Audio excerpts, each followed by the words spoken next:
Hello, my friends. This is Larry Pino. It's my standard weekly message to you about COVID and what's going on in our Tuscan Gardens communities. This is going out to the residents, to family members, to the loved ones, to anybody who is interested in Tuscan Gardens and what's happening there. I want to review the protocols that we have in place, talk about what's new this week, talk about what's going to be new next week, and just a couple miscellaneous topics after that. First of all, in terms of the protocols that we have in place, I'm sure that a great deal of that isn't new to you because you've been living with it every single day for the past, 3 weeks as we have continued to constrain in order to be able to protect our residents. We have no visitors except medical. All associates, medical visitors, and authorized private duty companions do always have to wear masks. For our residents, anybody who is outside their suite has to, of course, wear a mask. For our associates, temps are taken twice per shift. For our residents, on a per shift basis, we take their oxygen levels and their temperatures once every shift. Let's see what else. We are sheltering in suite have been doing that during this period of time. No salon services. And we continue to offer Skype, any type of digital, Zoom, which we're using a ton of nowadays. And we can provide for that type of service either inside the suite of the residents or in our rooms, different types of meeting rooms that we have at Tuscan Gardens. So all of that pretty much is, if you will, more of the same. This week, we started to do some additional things that I wanted to just simply mention to you. We're now doing live exercising inside the suites. We are also beginning, as of tomorrow, video exercise on our community channel, which are being piped into each one of the suites. We also have an outpatient therapy program, which we are in the process tomorrow and on Monday to be able to provide in-suite leisure activity for each one of our residents. We also are bringing in daily integrations and interactions inside the suites of our residents so that we have some type of things happening on a daily basis inside the suites.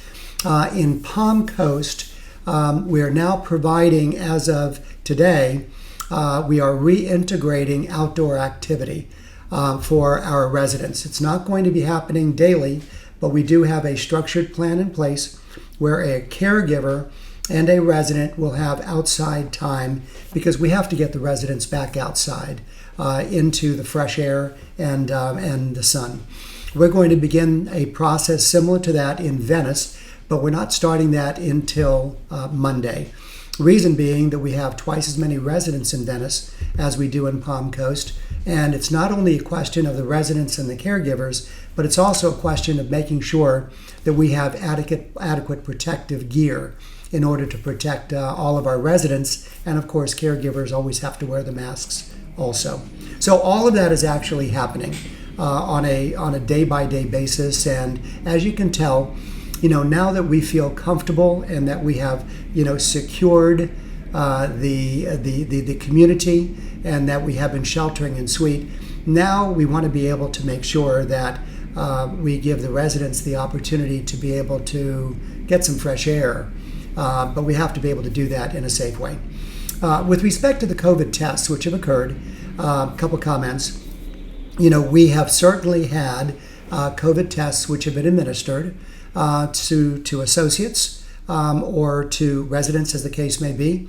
We follow a strict protocol when that's the case. And the good news is each one of the tests that have gone out, have all been negative. 100% of them have been negative. And at this point, we have no pending tests. So we are good to go.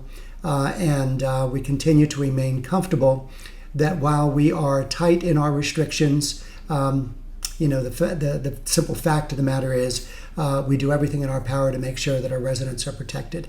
I also want you to recognize, because there's so much media right there, right now, especially in the state of Florida, about senior living communities. You'll see articles in the Wall Street Journal, the New York Times, in some type of the daily newspapers about these senior living communities. I just want you to recognize that from my standpoint, number one, Tuscan Gardens is not the average bear, right? And secondly, we take absolute care of making sure that we are completely protective of our residents. And in the event something were to happen and somebody tests negative, positive, for example, I would just want you to know you will absolutely be the first to hear it, and you'll hear it from me. You don't have to worry about hearing it from a newspaper article.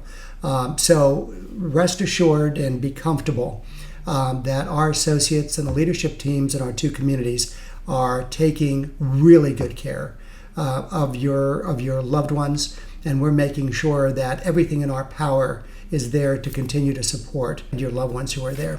A couple additional things. I want to talk about your life story. As you know, we began a program where we had the opportunity to take the information about your loved one, about the residents' stories.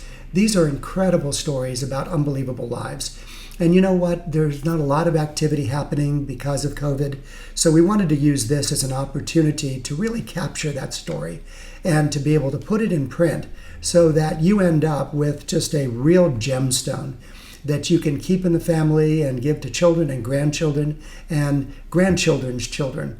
And so it's at our cost. It's not your cost. I am paying for that process to occur. We have writers, we have graphic artists, and it's all for the purpose of producing a book.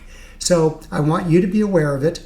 You know, I actually had somebody who, in one of our residents in one of our communities, family member saying that they had gotten a call, didn't understand what it was, thought it was a salesperson. I want you to know that this is 100%, you're not going to be sold anything. This is all about getting the important information. There's a permission form which is given to our residents. It's already filled out. That's all they have to do is sign it.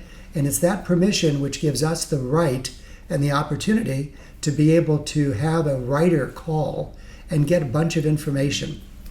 How can you support the effort? Number one, if you want to be involved in that call, we'd love for you to be involved.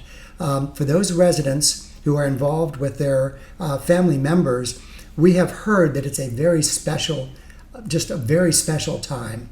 And we would love nothing better than to have you participate in that special time with the residents, with your family members and with your loved ones.